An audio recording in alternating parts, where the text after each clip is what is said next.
What's up guys, happy new year, welcome to 2023. It is Joe Gauchi here from JG Music, and as you see we're in a new setup. I have now moved in and I'm now back on creating YouTube content. So for those of you who have been watching my channel for the past year, you will know that I started selling beats in February of last year. I've been documenting the whole journey, creating videos about sort of marketing tactics that I've had, things that I've learned, things that I think I've done wrong and wanted to let you guys know, trying to give us all the best chance of getting more beat sales. That is the end game. Now last year, amongst other things, it was a great side hustle and the year was very successful. I made a decent amount of money, more than I thought I would in my first year selling beats. But now I want to take it up a level and I want you to be on that journey with me. So it's a new year and the same journey, the same grind, and I'm going to let you know in this video what my plans are for 2023. So this is stuff you can try for yourself or just for the whole transparency, so you know from the get-go this year what I'm going to be doing to get my target amount of earnings this year selling beats, which by the way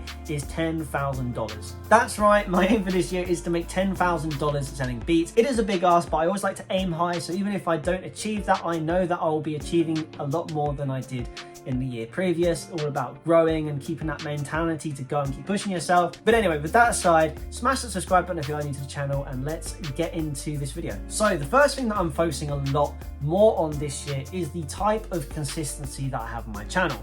So I always say on this channel that it's good to be consistent and obviously deal with the workload that you can, but this year I'm trying to take things up a level. So I'm going to be posting, the goal is 300 times this year.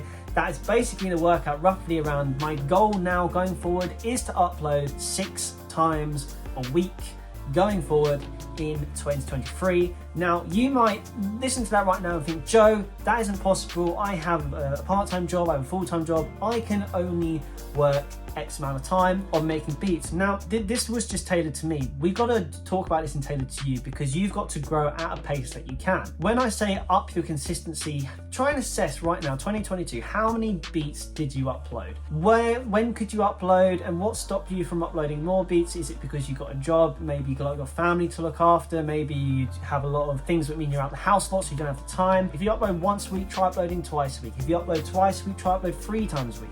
If you upload 3 times a week, you get the idea. Now, you might be saying that's very obvious, Joe, but that is the mentality you've got to get to if you want to grow, because it's good being consistent, and sometimes being consistent, as I say, is good, but if there is room to expand on what you're already doing, 2023, it's the time to do that. Always be refining your craft, because the more you make beats, the better you're going to get. You're going to understand your workflow a lot more, and you may think that you're going to be sacrificing the quality of the beat if you're rushing to get more done, but that's not always the case. Content is key. It's all about finding that middle ground, but yes, trying to up on the consistency this year, that's what I'm doing. And yes, it is a very big ask, but you know I'm going to try and stick to it. The thing I'm doing this year that I didn't do last year really is using short form content to increase exposure and traffic to my website.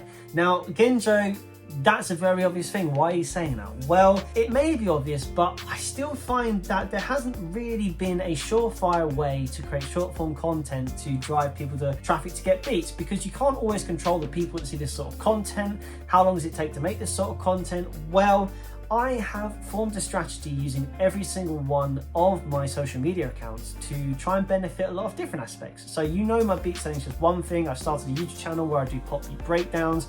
I've got 2 Instagram accounts, my main one and my beats accounts. I've got my website and again TikTok account, and I'm thinking, how can I tie this all in together? Instead of having, right, I've got my beat selling, my YouTube, how can I have everything in one big circle, caving in on that one goal, which is driving website traffic, and that is creating content which drives engagement and interest. So what I have done is I've started creating content which can be posted on multiple different kinds of accounts and varying the type of content that I'm doing. I'm doing a lot more of the beat breakdown videos, which again, that can benefit 2 sides of my whole producing work that I do. So again, it benefits you in a lot of ways, and posting the same bit of content multiple times gives it different opportunities to blow up to a larger audience. If I just create this one bit of content, it's great, but I only upload it on TikTok and it doesn't go anywhere, it can feel like a real damp sock to the mood. But if you upload that content on multiple other different sites, it gives that chance for the exposure. At the moment, I'm always listing my website in the content, so it gives people an end goal, something to do at the end of the video. Sometimes you say subscribe, follow. For me, it's saying when I'm doing something that's involving a beat I've made, I then say at the end of the video, you can download this beat for free on my website, and then link in bio. So again, it's a new way to drive traffic to the website that I've not already been doing. So in theory, if I do that all year, guarantee I'm going to be getting more people going to my website than I did before, than if I didn't do this. So again, it's something I feel is very obvious, but needs to be said because I haven't been utilizing it yet. And again, this is just me documenting the plan. The next thing I'm doing, and this is a very big one, I have decided to make all my beats available free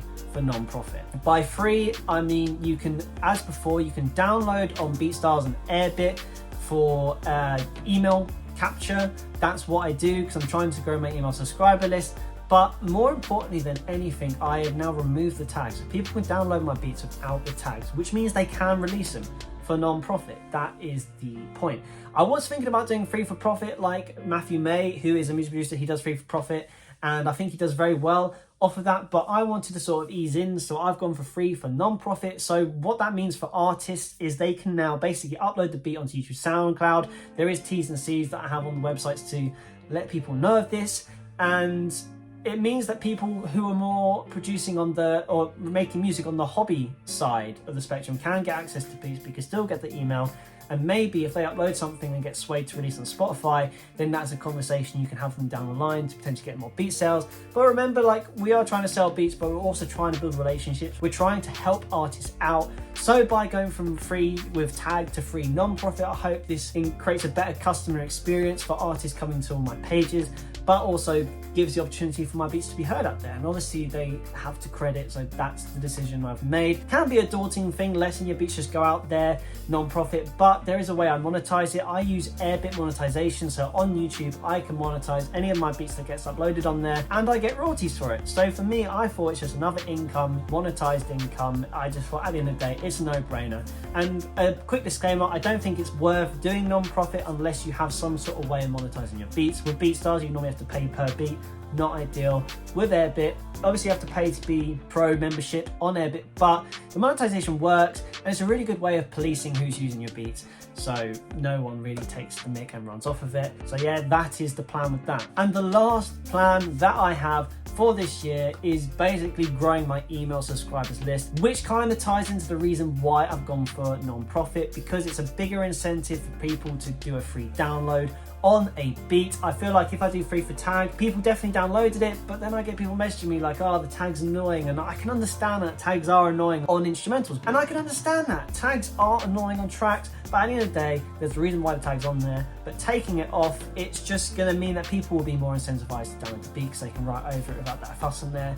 And I'm hoping getting more free downloads, that means more email subscribers, and more email subscribers means more website traffic, and more website traffic means more sales. So that is the reason why we're doing it. So yeah guys, that is my plan for 2023 on a sort of a more broad, transparent, open video. Plenty more videos to come in 2023 about documenting this whole beat selling thing as I make content, as I do marketing. You know I'm going to be doing a video about it, and I've also got some very exciting content about how to grow a YouTube channel as a producer in videos to come. So yeah guys, hit that subscribe button if you enjoyed this video and are new to the channel. Keep making music, keep being on the grind, and I'll see you in the next video.